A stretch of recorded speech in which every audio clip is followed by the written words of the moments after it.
Good morning. Good morning. Good morning. Good morning, everybody. What is going on? Thank you very much for tuning in. What do we got here? Thursday, June 12th, 8 a.m. on the dot. Thank you for being a part of the Sleeper Show. Thank you for hopping on Hoops Talk. If you guys don't mind and kind enough here to subscribe to the channel, we'll greatly appreciate that. Looking forward to today's show. Got a lot of different topics I do want to get into. Before I do, got a quick quote for everybody. Somebody's got a quote you want to share it with everybody else, feel free to throw it in the chat, and we'll go from there. Everyone thinks of changing the world, but no one thinks of changing themselves. Okay. Everyone thinks of changing the world, but no one thinks of changing themselves. We got some interesting topics today. Nothing I think crazy or out of the ordinary, but I definitely think some good talking points that we can hit on. Let me give everyone a quick rundown of the show. Give everyone this side right here, this side right here. I'll tell you where we'll start the show, and we won't spend crazy amount of time on it, but definitely where we're going to start the show. Pacers take game 3. Are the Oklahoma City Thunder on the rope? I mean, if the Thunder don't take game 4, are we talking about the Indiana Pacers winning an NBA championship? That could definitely be a possibility, and that can happen. So we'll talk a little bit about Pacers taking game 3, talk a little bit about, is it a must-win for the Oklahoma City Thunder in game 4? There are some names that are being floated out there, some different names floated around the Lakers. The latest that we've seen, the way these are not names that have come out of nowhere. Some of these names that we've heard of. So I'd love to get other people's opinion on it. But Brook Lopez's name's been thrown out there. Clint Capela's name, Lonzo Ball. Some of that conversation was having a little bit yesterday when I had Jovan Buha on. So we'll spend a little time with him. Sammy Long. Sammy's going to come on about a half hour or so. So we'll every Thursday we've been bringing Sammy on, so we'll get a chance to talk with him a little bit, get his thoughts on the current situation. The Knicks have kind of become a laughing stock right now in the NBA because every coach they're going after, the teams are basically like, that ain't happening. And now they're kind of starting to look at some different coaches that are not coaching a certain team, so they don't need approval for. So a lot of people taking shots at the New York Knicks. There's a lot of NBA rumors out there. Some more stuff on Kevin Durant that I saw yesterday. So kind of continue this theme around NBA basketball. And we are under 2 weeks away, by the way, for the NBA draft, which means if all that chatter and everything that everybody's been talking about, that it's going to be one of those summers where a lot is going on, well, that's happening then in the next couple of weeks. And we'll see, obviously, what happens from there. So that's a little bit of the rundown for today. Let me take a look at a couple of the quotes here. Let me take a look at a couple of the comments that people have, and then we'll get the show started. All right, let me look here real quick. Let's see here. We do have Eric. Nearly all men can handle adversity. If you want to test the man's character, give him power. Ooh, I like that. You weren't made to be stuck in a cubicle all day, waste countless hours commuting, only to feel free for 2 weeks in the year. There's much more you can do with your life. That's the truth right there. I was a cubicle guy for years. It's making it happen in the cubicle. All right, the Knicks are always a laughing stock. Only ESPN hypes that overrated Roach show. You know, it's funny. I don't know if there's really been any overhype around the Knicks. I think as much as people want to overhype the Knicks, you kind of couldn't over the years, but now they're relevant. I mean, give the Knicks credit. They are relevant now. And that, you haven't been able to say that in a while. Good morning, Slee. Good morning, everyone. Good morning right here from HH. Somebody lobbing in Capela is trash. Somebody talking about a good game last night. Let's go Pacers. Game 4 must win in OKC. Okay. Then I think we got a lot there. As I sit in my cube waiting to escape. Can I just say this? The one thing I will say in some of these new kind of cube worlds, they've basically taken down what have they taken down? They've taken down some of these walls. Just take the walls down. I mean, if you're going to be in a cubicle, can you actually see what's going on the other side? I felt so trapped all the time. I was so trapped. Let's take down a couple of walls here. Why are these walls up here? I see a lot of these other companies now when they set up whatever it is. It's a sales job, whatever the case is. They've knocked down the walls. I'm like, I can breathe again. All right, let me a little Lojo Media here. Good morning to you as well. Hopefully having her on back soon. Does a phenomenal job covering the Lakers. Okay, let's get things started here. Let's kind of wrap a little bit about what we've been seeing here or what we saw last night. Then we'll get into some of the different Lakers stuff that I mentioned, and we can go from there. All right, so last night, Game 3.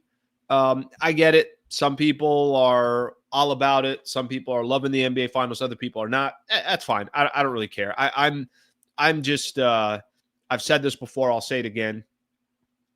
When it comes to NBA, I'm probably not the person that you want to talk to because I'm going to give them the benefit of the doubt because I love basketball. And I'm also watching two teams that are highly competitive, a lot of new names on the big stage that we haven't seen in the NBA Finals before. I don't care about the market size. I care about the quality of basketball. Yesterday, the Oklahoma City Thunder jump out early on. They take an 8 or 9 point lead. I think they were up by 8 by the time the first quarter was done. And instantly, I think for me, it was like, okay, I think the Thunder are going to start taking over. They're probably going to win Game 3. Damn, look at this franchise. Look how many young picks they have, players, this, all that stuff. Well, it's just the end of the first quarter. And then the game kind of, continues to go on. And once Indiana started making it a game, once the Pacers kind of started taking a little bit of control or was going back and forth, it's like, yeah, I don't think we're going to have the Oklahoma City Thunder just kind of run away with these games. That doesn't mean that they can't have a blowout here and there. We saw it in Game 2. But I think the thing that was sticking out to me more than anything else, it's like the Pacers or the Thunder are in for a dogfight. However this series goes, this is going to be, and it should be, a really entertaining series, a really tough series. And that's kind of how it played out yesterday. The Pacers have put themselves in a spot here and in a position, which is kind of crazy to say. Doesn't it feel like Game 4 coming up on Friday night is the only way the Oklahoma City Thunder survive in this series? They have to win Game 4. If they don't win Game 4, and this reminds me a little bit of that momentum that just kind of starts, and is there any way of stopping that momentum? There is a way. You win Game 4 and the momentum is stopped, and OKC and the Pacers are tied to a piece, and you go back to Oklahoma City Thunder.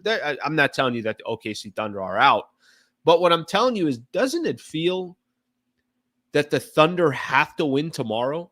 Doesn't it feel like the Indiana Pacers are not intimidated at all by the moment? They don't care who their opponent is. They don't care what Vegas says or ESPN Bet or Bovado, or you go through all these different betting sites or whatever the case is. They don't give a rat's ass. Do the Indiana Pacers, when they play the Thunder, is there any indication to you that they don't think that they can beat the Oklahoma City Thunder? A lot of times when we watch in sports, you might be watching two teams going up against each other, and psychologically you're like, yeah, that team just has an advantage over them. They just have an advantage over them. They feel that when the dust settles, they're probably going to lose this game. Do the Indiana Pacers give you any of that indication? I started thinking, I'll give you the best example I could give you. Once that ball kind of started rolling against the Knicks, it's like, and by the way, you could say even the Pacers and the Cavs, so Pacers, Cavs, Pacers, Knicks, once that ball started rolling, you're like, I don't think there's any way that momentum is going to stop. And I feel like tomorrow's game, Oklahoma City Thunder and the Indiana Pacers, it feels like the Thunder are playing for their lives tomorrow night. And all that hype around the Thunder and all the favorites around the Thunder and all the odds around the Thunder and all that stuff that was out there, all that can get absolutely blown out the doors tomorrow if the Indiana Pacers hold serve at home and take a 3-1 lead. And I don't think there's anybody, that's kind of what's dangerous here for the Thunder. I don't think there's anybody there in Indiana that thinks they can't beat them. I don't think Rick Carlisle sitting back and saying, you know what, I don't know what to do against this really, really young head coach. I don't think Tyrese Halliburton, Miles Turner, Pascal Siakam, Benedict Mathurin, go down the list of some of these other players. I don't think any of these players don't think that they could beat the Oklahoma City Thunder. So the one thing I was really hoping for in these NBA finals is, can we get something competitive? Can we make sure that this doesn't look like some of these previous NBA finals? And if you don't have the stars or the big markets or anything like that, can we at least get some good competitive basketball? And through 3 games, I think we got that. And, frankly, my pick was the Thunder in 6. I have not had, much faith in the Indiana Pacers, but watching them win again yesterday, it's like, yeah, they could definitely win this series, and they could definitely be the NBA champs here in the next couple of, what do you want to call it, the next week or so, or a week and a half or so. That could definitely happen. I want to play something for everybody here real quick, because Charles Barkley yesterday on NBA TV was talking about the importance of the next game. And then I'll read some of these comments here. And then, obviously I still got a lot of Laker topics to get into and everything else. But let me just play this real quick. This is Barkley yesterday, right after the Thunder lost in Game 3. Take a listen. Friday night is D-Day. Friday night is D-Day. That's their season. Yeah. If they get down 3-1, they're not going to win this series. Now, if they get it to 2-2, they go back to being the favorite. But Friday night is their game. And, a lot of people, you don't get to go to the finals and to say we're going to get back the next year. Look at the Boston Celtics. Yeah. They probably going to break that team up. Think about, remember they had KD, Russ, and James. They never got back to the finals again. This notion, the Pacers hadn't been there in 25 years. Candace knows this because she's won multiple championships. Man, it's hard to get here. And every time you get there, like, that might be your only chance. I'm going to stop it right there. You guys kind of understand the point that Barkley's trying to make, and his emphasis and the importance of just how important Game 4 becomes for the Oklahoma City Thunder. I love what he said. I think there's a lot of truth to it. You just never know if you're going to come back. And I think the Thunder are actually a perfect example. When Kevin Durant, James Harden, and Russell Westbrook got to the NBA Finals, it was kind of like, yeah, they're going to be here every year. They never got there together again. It took KD leaving and going to Golden State to obviously go win some NBA championships. James Harden just kind of, had chances with Houston or had chances in other situations, never got back to the NBA Finals and was able to make some real noise. Russ, we kind of know his history. And it feels like the Oklahoma City Thunder are really, really flirting with some danger here. And based on what happens in this next game, it could be the difference of them getting back or making this thing a series. And like Chuck said, if they win Game 4, then they're back to the favorites. But if they win Game 4, that still means they have to win 2 more games to beat the Indiana Pacers. And the Pacers just feel like a squad. It's tough to kill them.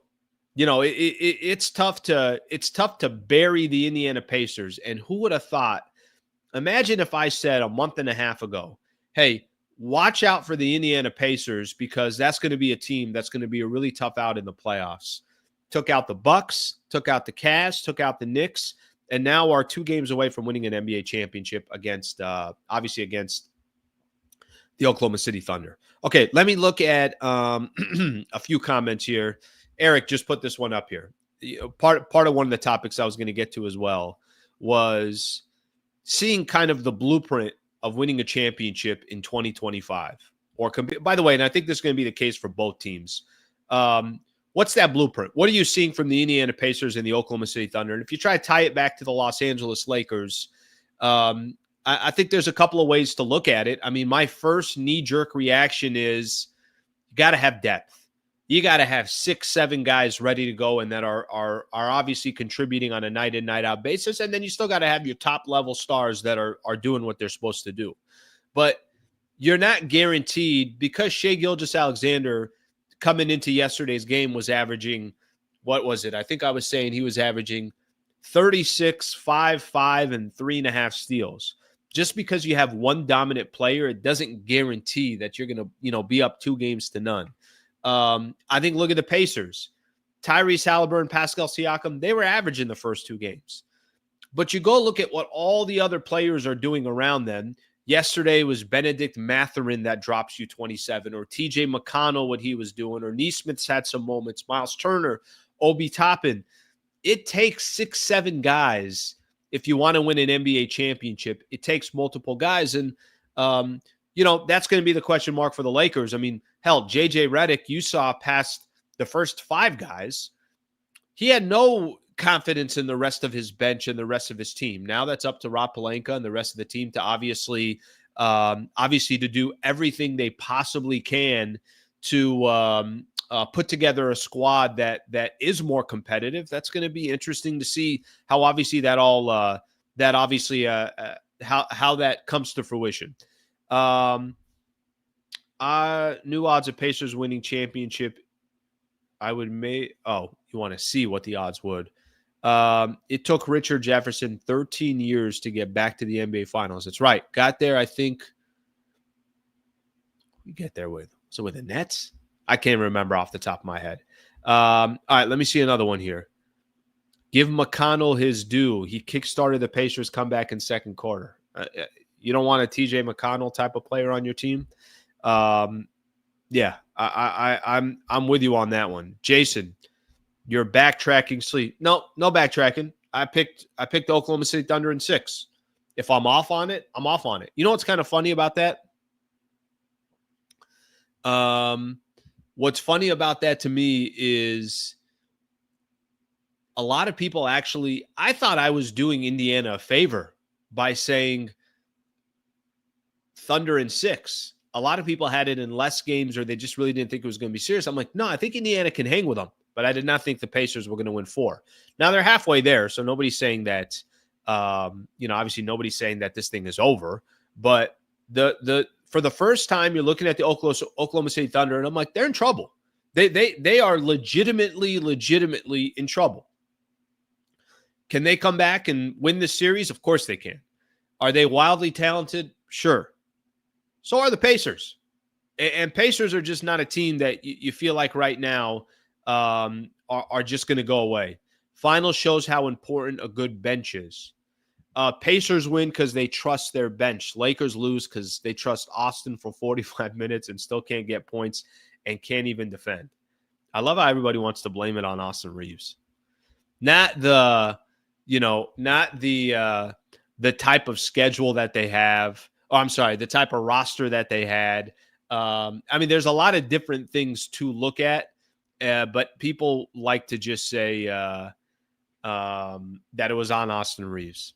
If you think the Lakers lost to the Minnesota Timberwolves just because of Austin Reeves, I don't know what to tell you. Let's see what we got here. Let's see some other things here. The Pacers believe they can beat anybody, and they're proving it. Nets in 03, Cavs in 16. That's right. Okay, good stuff right there. Damn, that's right. Richard Jefferson was on that 03 team. All right, let's keep going here because I got some more topics I want to get into in little bit by about 9:30 or by about 8:30. I'll have Sammy come join the show. All right, there's some names that are being let me kind of just put a bow on the NBA Finals here real quick. The finals have been better than I thought. I love that there's only one game in between games 3 and 4. So tomorrow night, we're going to see Pacers and Thunder again. And I think the Thunder are fighting for their lives, and we'll see how they respond. They were down 2-1, I want to say, against Denver, and definitely responded. So something to keep in mind in regards to that. All right, let's look at some of these other names here. Let me throw some names out here that all of a sudden are being associated with the Lakers, and I want to get everybody's kind of opinion and some thoughts. Jake Fisher, who works with Mark Stein on the Stein line, who, by the way, is going to join the show next Wednesday. Let me point out something that he put out here in one of his articles, one of his pieces that he put out there. Here's what he said. Let's see what we got here, as I'm already missing some of this. Brook Lopez could be a player they keep a close eye on. I guess you're basically looking at two players that are looking in regards to two teams that are looking at Brook Lopez, the Houston Rockets and the Los Angeles Lakers. Per Jake Fisher, the Lakers have long been fans of Lopez as he prepares to become a free agent this summer. It's not the first time we've heard Brook Lopez's name. Let me kind of just give you my quick opinion and thoughts on Brook Lopez. I want to do the same thing for Clint Capela, and I want to do the same thing for Lonzo Ball. So I'm going to kind of hit on all three of these guys here real quick. Real quick on Brook Lopez. The things I like about Brook Lopez. Okay. Brook Lopez can spread the floor for you. Brook Lopez is a vet's vet. He's been in the league for a long time, and he's not expected to come back to Milwaukee. He can hit threes for you. He understands the game. Brook Lopez is not somebody that just, started in the league yesterday. He's a high IQ player. He'd be able to fit in on a Lakers team just based off of those characteristics alone. Some of my concerns with Brook Lopez. I think he's 37 now. Brook Lopez is definitely not going to be the type of player where you look at Luka and his skill set and say, okay, hey, I love this. I love that. He's not going to be your pick and roll guy. He's not going to be a real lob threat, any of that stuff. Really what Brook Lopez is going to be is probably out of the way, but still have size. So on the defensive side, you can have a big man that's at least sitting in the middle, which the Lakers obviously didn't have in this past playoff run. So Brook Lopez could be a player that the Lakers are keeping an eye on. Okay, just using that as an example. We'll kind of, again, let me kind of just list these here real quick because I do think some of these players, some of them offer different things. They don't all offer the same thing, and these are the types of players that the Lakers might have to be going after. Anthony Irwin put something out, I think it was yesterday, in regards to Clint Capela.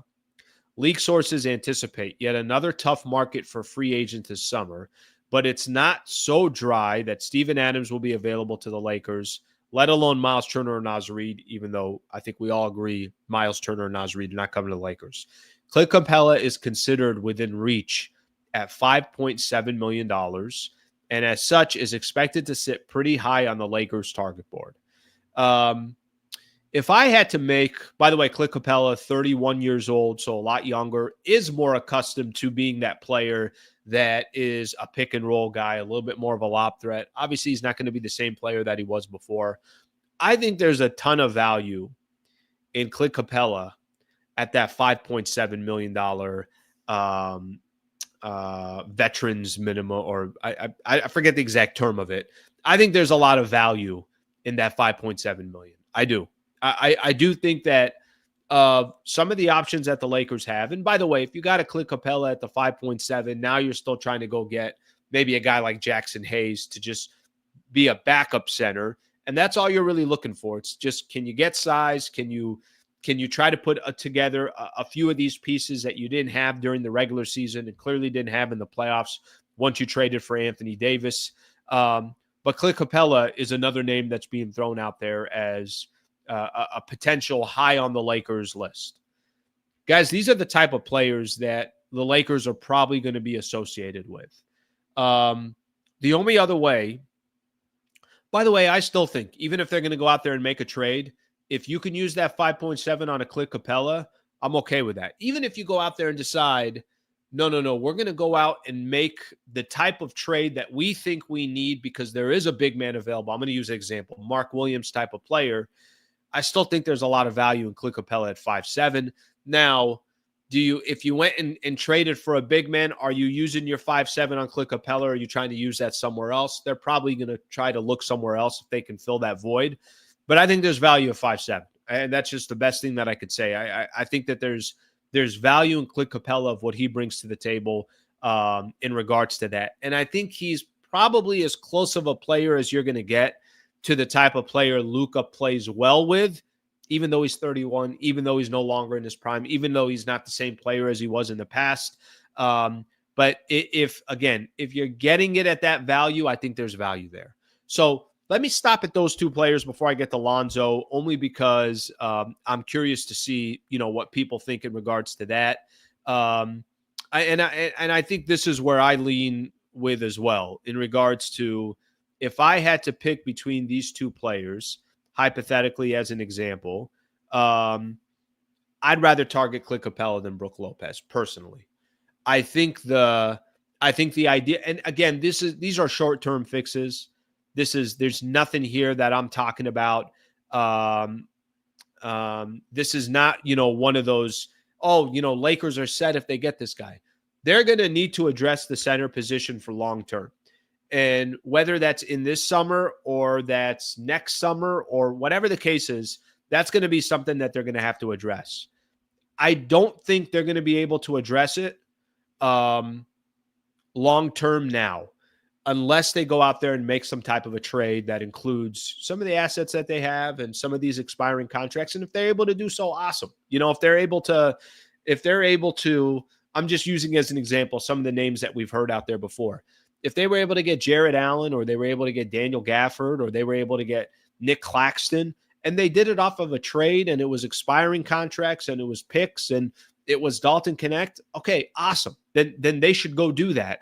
But they're going to have challenges where, in this case with Clint Capela or potentially Brook Lopez, you could potentially just sign a player and not have to worry about that, and then use that $5.7 million that I'm talking about. Okay, let's take a look at a few of these here. Let's see what we got here.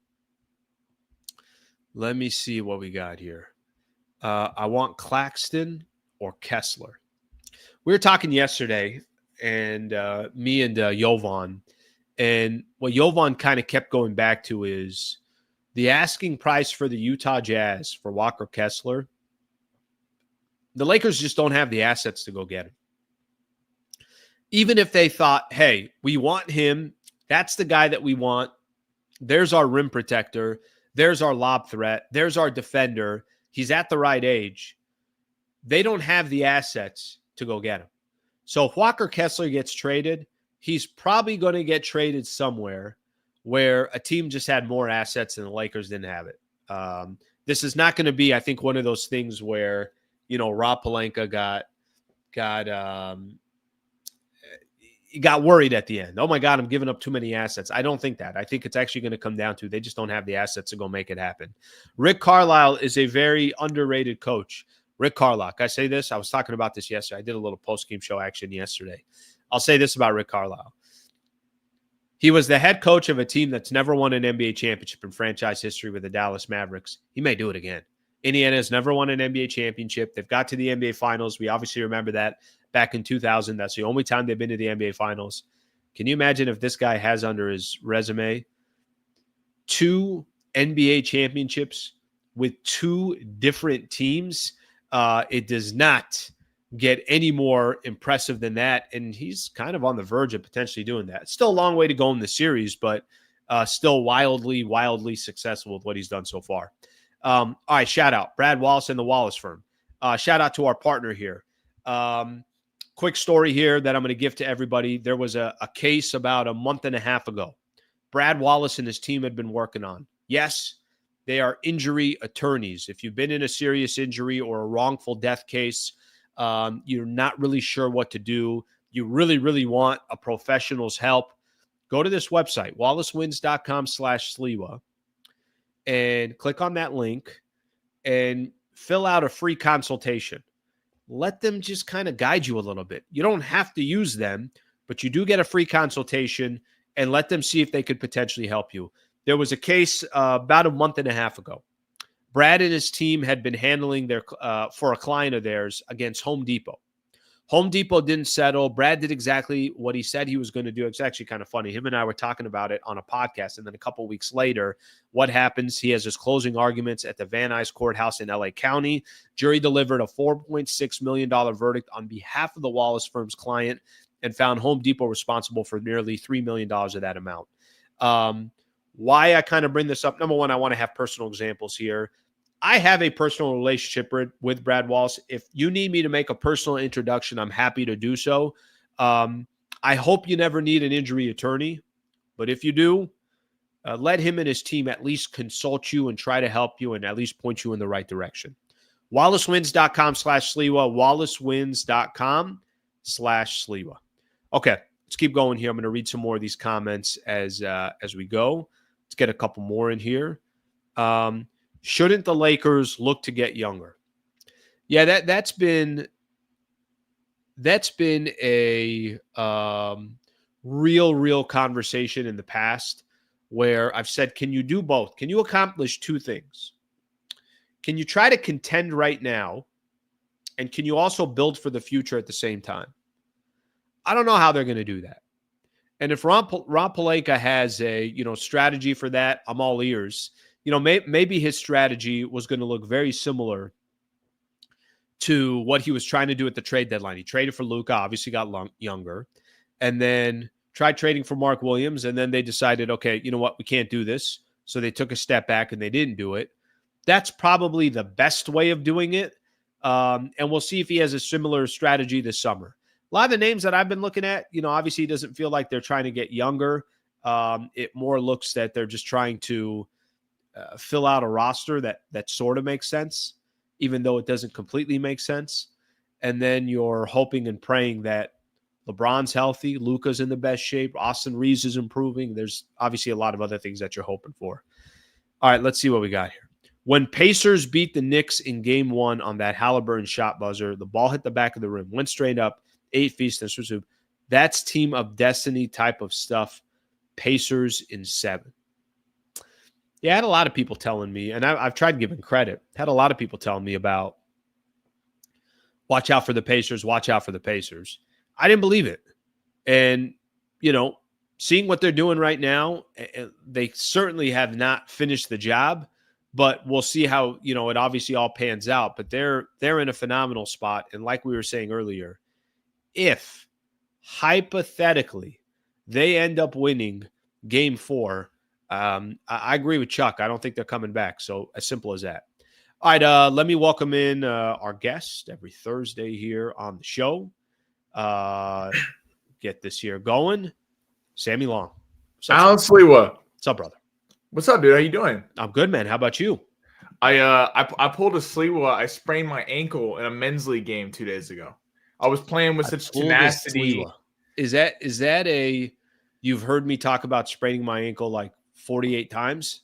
Yeah, and your game on the men's league is kind of legendary up there in Los Angeles. So I thought I had to bring that kind of mentality. And unfortunately, the Lakers won't be getting a new shooting guard anytime soon.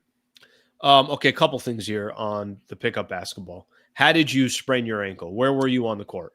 I was on the wing, and I was trying to – it's kind of embarrassing because it would have been cooler if I was going up for a rebound or something. Here's why I'm asking, because I think it also says something about who's guarding you. And I'll explain to you what I mean, but keep going here. Keep going. There was a guy who was a couple feet away from me, and I happened to jump up in the air, and I just caught it wrong, and I fell down. But then we only had 5 players, so I had to play the rest of the second half. But it's a whole thing now. You had to play the whole second half. Yeah, it's like Sammy's a warrior. Yeah, Michael flu game. Mahomes on the ankle in the Super Bowl. Same thing. Yeah, no, men's league. Yep. A lot of people are talking about that. I saw that was trending on X. Thought that was straight. Okay, here's why I asked you of where you sprained your ankle, because most ankle sprains are supposed to be in the paint. Yeah. A lot of people jumping up at the same time, landing all next to each other, all that stuff. I have a pet peeve in basketball, and this happened one time because I sprained the living out of my ankle. Guys that don't understand basketball are very, very dangerous people on a basketball floor. Yes. One time, this is years ago, I'm taking a 3. I shouldn't be spraining an ankle at the 3-point line. But you've seen this where guys will come underneath the dude while he's taking a 3. If one of two things are happening, if you're in a scenario like that, either that's a wildly dirty player, a la Jalen Rose, who admitted trying to sprain Kobe Bryant's ankle. I still don't understand how that man could sleep at night. Or they just have no idea what they're doing, and they get under your landing zone and you turn your ankle. Yeah. I ran into somebody that had no idea what he was doing and basically camped out under my ankles as I went up for a shot. And I'm looking around. I mean, after I was grimacing like no tomorrow, I'm like, how are you ever allowed on a basketball floor? So that's why you're banned from the league. That's why I want the full story of what happened with an ankle. Unfortunately, it's not as cool because I was by myself, which is a little more embarrassing. Yeah, it's embarrassing. But That's maybe we'll amazing. change the story as it goes on. Maybe I was, finishing in and 1 to win the game, came down on my ankle, but gave it all I had. Run with this. Say that you were at a bar and you got jumped and 2 people turned your ankle. They actually literally, that was their move, is they sprained your ankle while you were down. Right, but I got one of them. I got one of them first. One of them. They bum rushed me. That's what we're going to go with today for anyone that asks. All right. How surprised are you? Let's do a little NBA Finals here real quick. 2-1 Pacers. Shocked? Surprised? Not that surprised? How do you feel about what you've seen so far? Well, we shouldn't be surprised. I mean, I think everyone is a little bit, considering how the first 2 games went. Because game 2, we don't know yet. We're still waiting on the X-ray. Yeah, we're still waiting. There's, it usually takes 24 hours to get the X-rays back. Appreciate Smokey looking out for me, man. Yep. But crazy game. Games 1 and 2, though, it felt like even though the Pacers won the game 1 with the Halliburton shot, they were really outplayed for a majority of that game. And it kind of felt like, after the game 2 kind of slaughter that Oklahoma City did, is this going to be a 5-game series?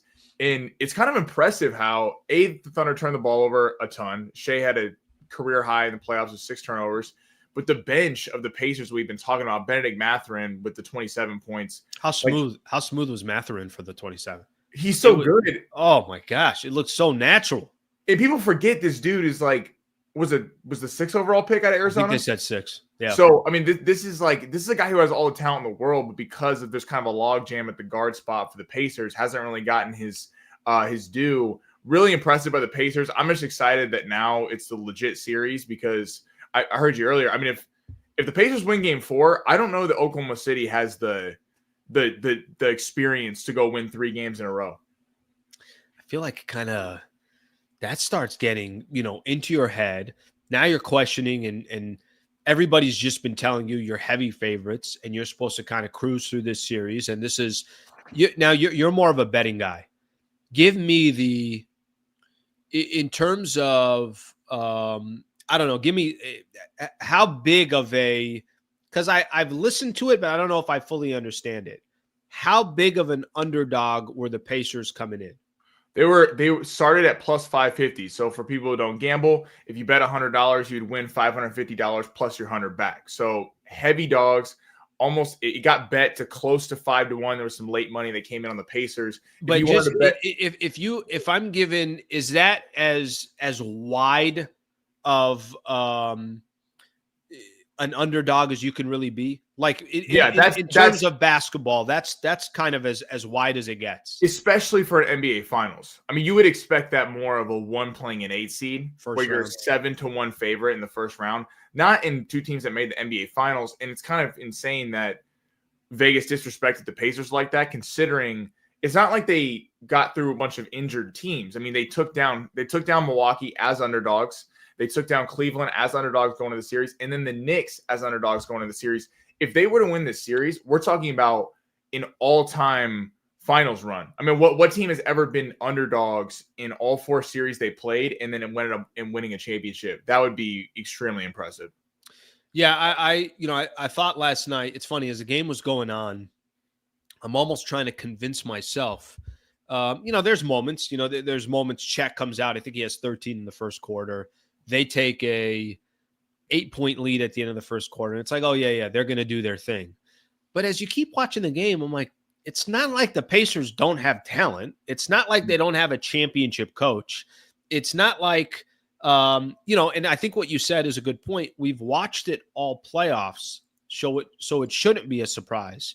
But I think, if you told me coming in that the NBA Finals was a coin flip, and just, we left it at that, like there's no hype this way or that way, I think it would be less of a surprise. But it's almost like they've conditioned your mind to thinking, no, Pacers are not supposed to win. Yeah. They shouldn't have a shot. But watching these games, tell me why the Pacers can't win 2 more games. Like I have a difficult time now thinking that they can't win 2 more. I'm excited to see. I haven't looked at it yet. I'm sure it's out, but the game 4 betting odds, because going into game 3, even in Indiana, Oklahoma City was favored by 5.5, which I thought was pretty disrespectful, considering he knew it was going to be a tight game in game 3, knowing the Pacers probably had to win that game. You feel like if Oklahoma City won that game last night, playing kind of from behind the whole time, I don't know how that works, but yeah, it's just this team is so good. And the kind of coronation we were talking about last week of Oklahoma City before they really did anything. That this is where I think the betting odds were not fair. It's not like this team was playing the Laker teams who had won three titles in a row. Where even after the first game where they upset them, you're kind of going, yeah, but this team has been here before. They know how to handle this. Oklahoma City's never handled it before, and they were talking about before the finals about how they're going to go on a 5-year run where they're going to win 3 titles, and this team's elite. I don't know that the supporting cast is really stepping up to the point of where we can say that this is an elite dynasty right now brewing. You know what's crazy is if I told you I'm going to give you the last 5 years for the Thunder, and then making the NBA Finals should be hey, this is the perfect process. They're going exactly where they need to go. I mean, just the trajectory is the right trajectory. But if they end up losing in the NBA Finals, it's not going to be taken that way. Here are the Thunder over the last 5 years, all right? They win 22 games. They win 24 games. They win 40 games. They go 40-42, but they missed the playoffs 3 years in a row. Last year, they win 57 games, lose in the Western Conference semis. This year, they win 68 games. They're obviously in the NBA Finals. If I told you that it's the second youngest team in the history of the NBA to make the finals, and their trajectory has just gone, up the entire way, you'd really look at them and say, yeah, that's kind of how this works. But they're such heavy favorites. Now, all of a sudden, it's like, what a travesty if they don't win. Yeah. But they're really doing exactly what they're supposed to be doing. And if they end up losing the NBA Finals, I don't know if it should be seen as this is a colossal failure, even though it will be seen kind of as a big failure. To that end, if they were playing a healthy Boston or a healthy Cavs, probably really Boston because they won it last year, I feel like if they lose, people would kind of take it with that angle. If you ran into a really good team, you took them 6 or 7 games, they're going to be back next year. But a Pacers team who, if you had those in Vegas that they were going to win the finals, you could be very rich if this thing happens. No one expected. I think they had like 8th or 9th best odds heading into the NBA playoffs. I mean, this is it's a hell of a run. And I feel like I'm curious if they lose this series. Is there talks of Giannis? Are you trading the young pieces, considering you still have picks coming for because I don't think even though Jalen Williams had a good game last night. In Chet, they haven't been the consistent 2 and 3 stars. No, they haven't. That you need from an SGA. Here's the thing I'll say is I thought if you told me yesterday, because Chet did play better yesterday. Granted, it was predominantly in the first quarter, and I thought Jalen Williams was really good yesterday. If those two play well, I just imagine that's an automatic win. It's when they don't play well, it's more of the question mark of is OKC got was there enough balance or whatever the case is. The one thing I will say that I think is, kind of interesting and to play off of what you just said. So last Friday I had, there's a guy that covers the Thunder, Andrew Schlecht, who covers the Thunder for The Athletic. So him and I were talking, and it's when OKC lost game 1. Pacers, had a 1-0 lead, and then I had him on the next morning. And I asked him, I said, look, I know this is kind of a wild assumption. We're only 1 game in the playoff or 1 game into the finals, but let's just say the Thunder lost. What do you think Sam Presti in the front office would do? And he said that win or lose, no matter what happens in the finals, they're not going to do anything different. They will continue to just say, we're young, we're building, we're not going to overreact. We still got all these picks. We can make trades when we need to. We can kind of work around the edges. The vibe that I got is if you think the Thunder are going to overreact, I had somebody yesterday in the chat when I was doing the show say, well, if they lose, they got to go out and go get Kevin Durant. Or if they lose, they got to go out and get this player. I don't think they're going to do that. I think maybe the type of moves they made last summer where they got Alex Caruso, they traded for him, they signed Isaiah Harris. Maybe you see something along those lines, but there might not be an overreaction. And frankly, who are we to tell the Thunder how to run things? Because the way they've run it, it's kind of, you can't really complain. The only complaint you could have about the Oklahoma City Thunder is they traded James Harden X amount of years ago. Yeah. I think to that end, for next year, you don't have to do anything. But the year after, because they can say that all they want until you got to pay Chet Holmgren max money or you got to pay Jalen Williams max money. And I keep going back to the Nuggets. That Nuggets team that beat the Lakers that first year and won the title was excellent. You had Jokic and Porter and Murray, but then you had the supporting cast of Brown and KCP and all those guys. Like that's and they were all at the right age too. Like they had all kind of gone through their ups and downs and had been in big games and go back to the bubble, which was at that time 3 years earlier, where they came back and beat the Clippers and got to the Western Conference Finals. So they were also just experience wise, they were much further down the road. Totally. And I don't know that Chet and Jalen Williams are max level players. I think they're really good players, but we kind of go back to in the NFL. What's the worst kind of quarterback to have? Dak Prescott, Kirk Cousins from a few years ago. Guys that sell a lot of tickets and win a lot of games, but they don't put you in that Super Bowl conversation. And I feel like when you pay a guy, we're seeing this with Denver. Michael Porter Jr. got paid the max money because he was kind of the big three, and he did not play up to that in this series. And probably one of the main reasons why they actually lost to the Thunder in 7. I know that was a blowout, but Michael Porter Jr., if he was playing up to his standards, they could have went on a really deep run. I think it's easy to say if they do end up losing to this Indiana team, I wouldn't be surprised if we hear a few discussions. But I would one more year running it back. They do have so many picks though. But so to your point, who are we to tell Sam Presti what to do? See what happens. The thing I'm excited about more than anything else is that this is a conversation and that we got a series because, if it was 2-1 Thunder right now, they're probably winning the series in 5. If it was, obviously it's 3-0, it's over. But it's not. Indiana's up 2-1 and they got a legitimate shot tomorrow night at home to go up 3-1, which either way, I mean, even if OKC ties it to a piece, we got a series, and that's all you can kind of ask for. And you take your chances with that and we'll see what eventually happens. All right. I'm going to talk a little Lakers here. I mentioned this. Let's see if this will tie in. We're saying Clint Capela, Brook Lopez are nothing more than stopgaps. We need to swing for the fences. Lively from Dallas or Jared Allen is the answer. So a couple reports out there. Lakers will have some interest in Brook Lopez. They might be able to get a guy like Clint Capela at that 5.7, which I think there's a lot of value there. Yeah. When you hear names like that, what comes to your mind that it's those types of players, right? You don't have to tell me which player you like more, anything like that, but what kind of runs through your mind when you see names like that? Solid, not probably what we're looking for. Probably looking to swing the fences a little bit higher. Obviously, Miles Turner with them in the finals probably off the board, but Lively would be fantastic. I don't think the Mavs probably going to be dealing with the Lakers anytime soon. So what happened? Or maybe Nico doesn't care. Maybe he'll trade the first overall pick. Who knows what that guy has.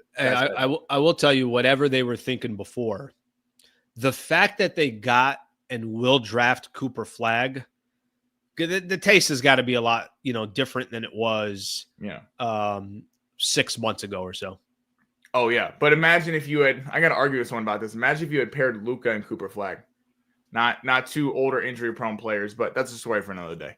That's who knows. Well, here's I guess the question you'd have to ask, because I'm just going to assume if Luka stayed there, they're in the playoffs, and they don't have a lottery pick. So I'm just going to assume that, right? So unless Luka was injured the entire time or whatever the case is, if they just didn't make the playoffs, but primarily the only reason why they got that pick is because they didn't make the playoffs. Yeah, and they were all injured with Kyrie and them. The center spot, yeah, it's odd because you need someone. I don't know, like Brook Lopez is great, a good player. Clint Capela is great. I don't think that really moves the needle in terms of wow, this team is scary. It would be great to have a guy like that coming off the bench. I know Jackson Hayes is probably the most reliable option off the bench, or probably what's going to happen because of the contract. You need a legit star center. Or if you're going to go that route, if you're going to go with the Brook Lopez's or the Clint Capelas and not really swing for the fences, I need the Lakers sign like 3 centers at low cost, but so you constantly have size, because going into it with one center next year, if they get hurt, we're going to see the same thing over and over again, and they better be an elite big. I don't think that totally moves the needle, but I guess if you get to keep Austin Reeves, you get to keep most of the team, and you're just kind of working around the edges. That could be interesting too, and wait for the trade deadline. What's funny is, for them, it's how do I put this? It's they literally had nothing depth wise, so getting anybody I think will help them. But I don't think getting anybody is going to all of a sudden be the difference of, hey, watch out, that squad's going to be in the Western. They're the favorites or something along those lines. We'll see what they do in that spot. We'll see what they do in that position. I think if you can sign, just hypothetically speaking, if you're able, I think there is value in 5.7 if you're able to get Clint Capela at 5.7. I really Capela's more interesting than Lopez in my opinion. I agree because at least he can be, he's the style of play he plays is technically what Luka likes, but he is 31. He's not the same player that he was. And I think we'd be crazy to think that he is, but I think if you can get value from that perspective and you still have all the Ruiz of the world and the Dalton Connects of the world and the draft pick and Gabe Vincent and Maxi Kleber and expiring contracts, then maybe you could still go out there and try to get, obviously different ways to improve the roster. But if you can find some value, then go try to take advantage of that value. Into that, I think this roster is really talented, and it'd be interesting to see what this team last year would have done had they literally had a center. I mean, it just to not have someone over 7 foot and it only being Jackson Hayes, and Jackson Hayes played awful in that series, and you could tell the Timberwolves really figured out the fact that Hayes can't shoot, so we're just going to take away the lob threat, and he was a non-factor on the floor. If you're not going to go with the big star center, I'm kind of more in the ilk of the 2020 team where you got McGee. You got a lot of guys that you're throwing in there, 3 or 4 bigs who maybe are on less salary or not quite as good. You don't have a standout number one player. But you always have an answer of we have size. Right. So what happened against Minnesota will never happen again. You're saying if they have that size. If they go out and do that, yeah. Yeah, I don't know. I don't know how. I don't know how. I think they're talented. I think another year goes by. Are they still that talented? Is LeBron still? I think there's always the question with LeBron of like, I know we've been saying this for a long time, but is he still the same player next year? Like, there's always that risk of not really knowing what somebody who's going to be 41 years old is going to be able to give you. But they're obviously committed to him and at least for one more year, and then we'll see what happens from there. Did you see this? And we could talk a little bit about this. Yesterday I had Jovan Buha on the show. He has on his podcast was talking a little bit about Lonzo. Somebody had asked him if he thinks that there would be some interest in Lonzo. He says, I do think they would be. It's just a matter of what his price is. And you have to factor in the health and the history. You can't even pencil him in for 60 games. So whatever you're giving up for him, there has to be some level of a discount, or you're factoring in he might play 40 to 50 games. What do you make of, he talked a little bit about, kind of load managing Lonzo Ball, how you can load manage him so that he's ready to go by the time the playoffs start. What do you make of Lonzo at this stage of being a target or not? I like that the Lakers are talking about possibly getting a backup point guard. So I think that was a problem when Luka went out of the game in that playoff series. There was no one to bring the ball up. I mean, Vincent doesn't bring the ball up. Reeves doesn't bring the ball up unless he's looking to score. There was no distributors on the team. And the thought was you're going to get Rui and Vincent, these guys in the corner hitting threes. I know Connect didn't play, but he'd be playing next year. And there's no one to distribute the ball. So in that regard, Lonzo would be a nice player. But, I mean, the chat's saying it. He's injury prone. I don't know that inviting that whole circus back is always the best thing. Now, I think it might be less now because you don't have he's the number 2 overall pick, and he's coming in to save the franchise because you have Luka there who is the franchise going forward. But if it's super affordable, yes. But Lonzo hasn't been able to stay healthy in 5 years, which I don't wish. That's sad that he hasn't been able to stay healthy. But I like the backup point guard. I think they need someone. Unless it's extremely affordable, I don't know that Lonzo Ball is quite the answer. Yeah, and I'm going to preface by saying this. I might be one of the few. I loved Lonzo's game.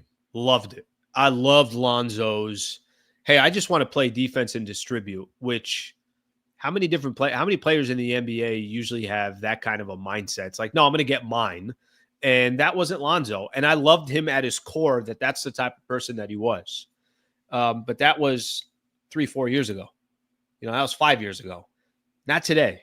I think whatever Lonzo is today, unfortunately for him, I hate that he's had his injuries. I hate that he can't really show the type of player that he could have potentially been.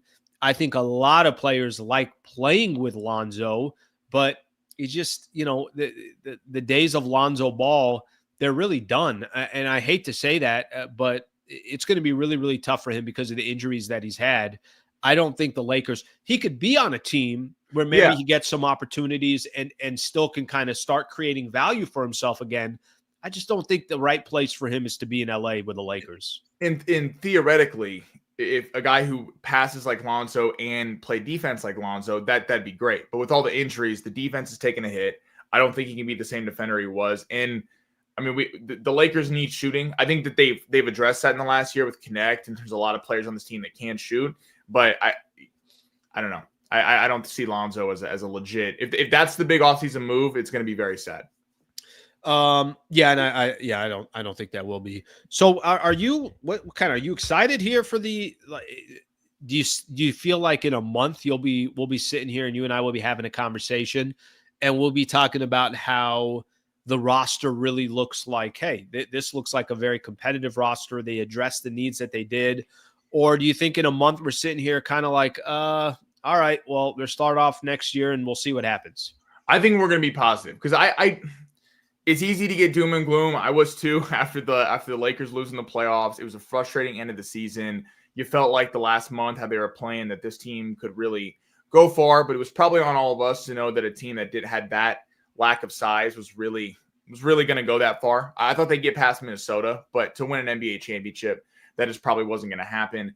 I think this team is actually in a pretty good spot. There's just some minor tweaks that need to be made. They're going to get a center because they have to. And to Pelinka's credit, he has every time made some pretty big moves. Obviously, the Luka deal, when they got D'Lo for that deal, when all hope was kind of lost, and they went on the run in the Western Conference Finals. The Rui deal, getting Dorian Finney-Smith in the deal. So can I tell you one thing about all those deals, which is going to be interesting to watch this offseason? All those came at the deadline. What he has not done is really been able to make the right changes in the summer and, kind of give the team the chance to gain some continuity and have a full offseason together in a training camp. So I'm curious if he's able to address that this year. Yeah, I hope he can. And listen, it's not a great free agent pool, but I think there are some guys in the mid-level taxpayer exemption. I keep saying Nickeil Alexander-Walker. I believe he's available for the MLE. I think that would be a nice player, kind of 3-and-D, add another. You're going to need some wing defenders as well. Center, wing defenders, and a backup point guard, I think, are your primary needs. I think Pelinka knows what he's doing. I hope that they get some size. They have to get some size because if they go into next year with the size they have now, there'll be no shot. But I think they'll do well going into next year, and I'm excited for a month. When do we find out the status of your ankle? How is that? How can we all follow that? Like, do we go live? Do we go live right when? I will go live from the doctor's office. Okay. Get a rundown. I'm sure everyone will be really interested in the X-ray, the rehab that needs to be done. See, the problem is I'm actually supposed to go to Vegas tomorrow, so I got a real decision. I can't really walk right now. Are you not walking right now? Not really. Let me tell you one of the worst feelings when you turn an ankle. Okay. I remember one time turned an ankle bad. This was at a gym here in LA, and we had our walk in LA Live where our parking garage, there's the east lot and there's the west lot. East lot is you just take an elevator and you're up basically to our building. The west lot, I'm basically in Culver City. I'm parking in Culver City. Okay. So there I was, just taking the longest walk possible with everybody just looking at me like, what are you doing? You're a grown ass man. You can't have ankle injuries at this time. I'm like, well, I'm still playing pickup basketball, right? It happens. You got to drop 20 and 10. That's the Sliwa special. Yep. You got to have 14 turnovers and go 3 for 14 from the field. So that's just like the worst. And anybody that plays pickup basketball, everybody kind of knows how this works. Yeah, you're going to get injured. We got older, and we're also not that athletic, and injuries just happened in the game of basketball. But that walk was the slowest walk that I could possibly take coming into the office. So if you're the same way, that might be you in Vegas on the Strip tomorrow. I know, that's what I got a real decision. Because I can just sit at a casino, maybe put my feet up on the blackjack table. We'll see if that's allowed. Yeah, I don't think that's allowed. Yeah, they're going to think I'm counting cards or something. Was it casino with De Niro? Didn't somebody try putting their feet up and he's like, oh, yeah. And he's like, take it off. Yeah, don't do that. I'm gonna be in the back getting There's a lot of De Niros from Casino running those casinos. Be careful out there, you know? Yeah. I'll be out there. All right, brother. I appreciate you coming on. We'll do it again next Thursday. Who knows? By next Thursday, what do they play? So they play Friday, Monday. Yeah. By the way, the whole spacing it out too much space. It's especially when you're trying to drum up excitement for a series that 100%. Coming into it, people were kind of worried about the fact that it's small markets, and then you've had a really exciting game last night, and then at least it's only Friday tomorrow, but they need to go every other day. No, the Wednesday, Friday is good. Then we got to wait till Monday, and then we got to wait till Thursday. So game 6 technically would be on Thursday. That's too much spacing. Too much space in there. Yeah, no, you need momentum. All right, buddy. We'll talk to you next week. All right, brother. You're the best. Thank you. Relax in Vegas. Don't get arrested. We know how you are. We're making money. We're going to be up 500. Oh, God. Yeah. All of Vegas wants to hear you say that. Every casino is asking you to come over to their spot. Hey, you said I work tables at the MGM, Scotland. Get in there. Yeah. Get in there. He's got your back. Because of you, Alan. Thank you. All right, brother. We got it in. I don't think you got it in, but, you don't get your money back. That's not how Vegas operates. All right, brother. We'll see you. All right. See you guys. All right. That is Sammy Long right there. Turning ankles here, Sammy. Turning ankles. Let's see what we got here. Yep, Sammy, he's right. He is young. It's one thing to turn an ankle at 22. It's another thing to turn an ankle at 36. It's a big difference. Big difference. I have fun conversation with him. Okay, I got a couple NBA topics. Let me hit on here on a couple of different things. Yeah, just real quick to kind of seal off that Lonzo Ball chatter. Again, I'm going to say what I said, and I was a huge fan of Lonzo's game. I just loved a player that wanted to come, and I know his time with the Lakers is what it is, but I love a style of a player that's like, I'm a point guard, I want to distribute, and I want to play defense. That's just not something that you see in the NBA very often, those characteristics. So with that in mind, I was a big fan of his game, but we're talking 3, 4, 5 years ago, not today. So I don't think the Lonzo thing makes a lot of sense, and I just don't know what he's going to be able to give to the Lakers. And frankly, for him, I think he's almost better off in other markets where there isn't just, the LA cameras in front of him like they were before. Not that it'd be the same, but still they exist. Okay, couple NBA topics I'm going to get into real quick. Let's do the Knicks here real quick. Here's a Knicks situation. The Knicks have gone after, they've asked for permission to talk to Jason Kidd, Chris Finch, Ime Udoka. I think I saw yesterday Quinn Snyder, Billy Donovan. They're 0 for 5 in getting permission to talk. I might have saw this morning or last night. The Knicks are expected to pursue Mike Brown and Taylor Jenkins per Sam Amick. League sources say there's an increased Knicks focus on 2 former coaches who don't require permission to pursue Mike Brown and Taylor Jenkins. I don't have a problem with the Knicks firing Tom Thibodeau. I don't.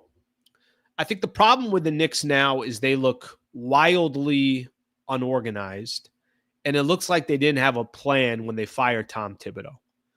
That's the problem with the Knicks right now. The problem with the Knicks right now is, hey, if you thought Thibodeau wasn't the right coach, we can't win a championship with him, some players are not happy with his style, whatever the case is, whatever the reasons are.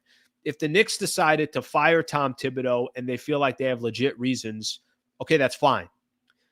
But it wasn't the most popular decision, certainly for Knicks fans. And the media was like, your franchise hasn't made it to the Eastern Conference Finals in 25 years. Are you sure you want to fire this guy? You got to at least have a plan and let everybody think, well, we fired Tom Thibodeau because this is the guy that we think can get us over the top or get us to win an NBA championship, whatever the case is. If hypothetically, I'm just saying hypothetically, if they knew they could get Ime Udoka and he became the coach of the Knicks, you're like, all right, you could like Tom Thibodeau, but I see why they fired him, and they had a plan immediately after. If they fired Tom Thibodeau and they got Jason Kidd, it's like, all right, they had a plan. Right now, they don't look like they have a plan. If they're now expected to pursue Mike Brown or Taylor Jenkins, well, you're talking about this is your 6th or 7th choice as far as a candidate goes. If right out the gate they fired Tom Thibodeau and they said, hey, it's down to Taylor Jenkins or Michael Malone, 2 coaches that we think are really good coaches in the league and we think can take us to the next level. They didn't do that. So the problem with the Knicks is they look wildly disorganized. Obviously, everybody's kind of jumping on this and they've become a little bit of the punching bag right now in the offseason, and they just don't look like they know what the hell they're doing. So I don't really care what the Knicks do. I was cheering for the Pacers in that series. I got no affiliation with the Knicks. Their issue is they look like they have absolutely no plan, and they probably have no plan. That's why everybody's all over them. That's why it kind of looks funny to see what's happening here because of all that. Okay, I got a couple other things that are NBA related here that I'm going to do real quick, and then we'll look at some of your comments, and then we'll eventually call it a day here. All right, I'm trying to see here. There was one other thing that I was looking at. This was a story on Kevin Durant. Kevin Durant. There's a ton of skepticism around the league. No, that's not it. Let me just find this here real quick. ESPN reported that the Knicks were among a group of 5 teams along with the Rockets, Spurs, Heat, and Timberwolves that Durant and his business partner are interested in working with on a deal. Sources also said that despite the Knicks being listed as a team, they are not a team that's interested to make a trade for Durant. Anyways, long story short, I've heard so much about Kevin Durant. Can he just finally get traded? And I think we're getting a little bit closer to it. It's probably going to happen before the NBA draft, but they're also listing specific teams. And especially now if Giannis Antetokounmpo, I think the Phoenix Suns, in a perfect world for them, Giannis is not available. And then all of a sudden the price to get Kevin Durant goes up. That could definitely be something that, obviously is something that happens from there. Okay. Let me look at a couple of the comments here real quick, and we'll keep things going here. Lakers, Knicks, Lakers are the Knicks of the Western Conference, or Knicks are the Lakers of the Western Conference, I think is what you're trying to say. Let's see what we got here. Let's see another one here. Definitely didn't have a plan. I didn't like Lonzo Ball, and in big part, it was because of LeVar Ball. I like Lonzo's game, and I thought Lonzo was just kind of put in a tough position, to be honest with you. Tibbs won more games in the last 2 years than they've won in the last 25 years in the playoffs. Okay. Let's see what else we got here. It's a tricky one. But ultimately, I agree with you. The lack of defense is an urgent requirement to play with Luka. And if that's the cost of scoring, then let it be. KD jumping from team to team is hurting his legacy. Probably a little bit. I think there's a little bit of that. I think everybody's got their opinion on Kevin Durant. Okay, let me do this real quick because Alex was asking here. MLB Recap, Slee. I'll do this. I'm not going to spend too much time on it. 3-game set, Dodgers and the Padres. Giants have now won 7 games in a row. I don't know how the Giants are doing it. They continue to just come back in games. They win by 1 run. I thought the Padres and the Dodgers series was a little bit all over the place, to be honest with you. I thought game one was not played well, really by either team, but especially the Padres. A lot of mistakes, defensive errors. Dodgers deserved to win game one, and I had a little confusion of how the Padres were even in that game, to be honest with you. But they had their chances, end up losing the game 8-7. Game two of that series, Dodgers basically punted and decided that they were going to save their bullpen, or I'm sorry, they were going to, basically save their high leverage pitchers. And Dylan Cease was cruising, had 11 Ks, was in a little bit of trouble, but he got out of trouble. And they kind of just conceded that second game. And it came down to yesterday's game. It's like, all right, well, what's this game going to look like? Are the Padres, who are, I think, probably playing better than they really are. I didn't think they'd be 9-10 games over 500. And then here are the Dodgers, who got so many of these injuries, but they're still so wildly talented, still atop the NL West. I thought yesterday's game was kind of it was kind of a representation to me of how you have to play perfect against the Dodgers. It's 1-0 Padres. Conforto hits a solo shot. That can't happen if you're the Padres, a guy that's struggling as much as him. If Shohei or Mookie or Will Smith or Freddie Freeman, if it's any of these other guys, you're like, okay, that's fine. So then the game tied at 1 apiece. Morion, which is a pitcher that comes in out of the bullpen for the Padres, pretty good pitcher. I like him. Has an error with Freddie Freeman, doesn't field a play. Then what is it? I want to say, I'm just trying to think here off the top of my head. Then they draw a walk, and it's the 3-run homer by Teoscar Hernandez, and then that's the game. Like, there really is no other game. They had opportunities. Luis Arias, Manny Machado had the bases loaded, 1 out, 2 outs, and they can't bring a run across in a 4-2 game, and that was it. I think the one thing that you can take from the Yankees, if you don't take advantage of opportunities against the Dodgers, you're going to lose. If you commit errors against the Dodgers, you're going to lose. You just have no margin for error against them. And this is with a Dodger team that's still piecing things together and don't have all their guys. And, they're still leading the NL West. The bigger question, I think, for the Padres is, okay, what do you do when you're not playing the Dodgers? Because it is what it is. The Dodgers are the Dodgers. And honestly, you're just trying to kind of stay in the mix here. They got Arizona. Dodgers got the Giants coming up. That's going to be a really interesting series. So there's your little bit of an MLB recap. I don't understand how the Giants are winning the way they are, but they are still kind of killing it. And they keep winning games by 1 run or so. There is definitely kind of from a mindset perspective, the Dodgers feel like they can beat anybody. The Giants are hanging around, and the Padres are trying to hang around as well. It's kind of wild. You got 3 teams in the NL West that's basically separated by, let's call it 2 games, something along those lines, and we'll see what happens moving forward from there. Let's see what we got here. Yes, Dodgers, 3rd best in NL.